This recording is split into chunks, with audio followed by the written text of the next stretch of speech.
As a historian, part of my job is to try and unpack the fact from the fiction.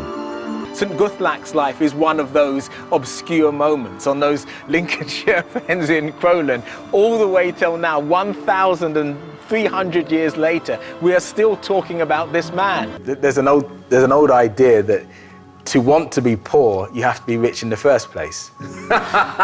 Because no one wants to actually be poor who's poor. It's only the rich that want to be poor or think that there's some virtue in it. Yeah, it's about renunciation, isn't it? So you just said something really intriguing. You said that there is a continuation of Roman tradition into the 5th century when this artifact is dated. And that's really, really important because a lot of people say that when 410 happens, everything Roman stops. We've got British history wrong because we speak about British history with a series of sentences and full stops. But it is not like that. It's a series of commas. It would, I think, be infinitely more agreeable to their feelings that they should be enabled to earn their subsistence by honest labour than by any other mode. Remarkable thing to say. He's saying that he knows the working people in Ireland. He knows their feelings. And he believes that their feelings are that they want to work for a living. And he's also saying, from a philosophical perspective, that if relief is given to those ordinary people without working, that is worse, psychologically, socially, culturally, politically, than that population dying from starvation. It is utterly deplorable. This is cutting-edge 19th century technology.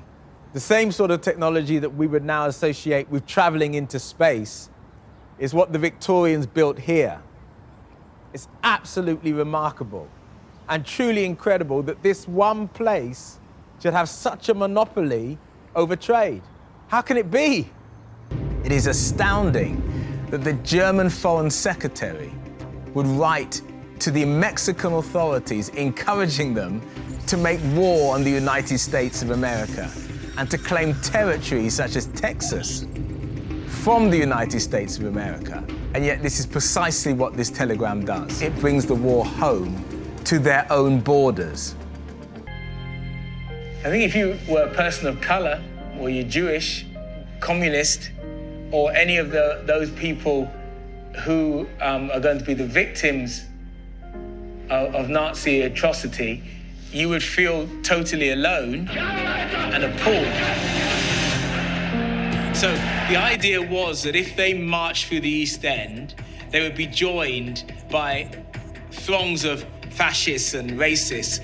But what they were met with was resistance from ordinary people, which the fascists in Italy and in Germany had not met with in the same way. The ordinary people of London and elsewhere had come together and said, not in this country.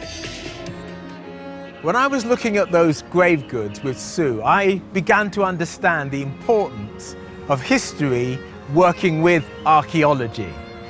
Here we were looking at small items, textiles, little bits of material, and yet it provided a window that helped me understand the rich tapestry of this period that people call the Dark Ages.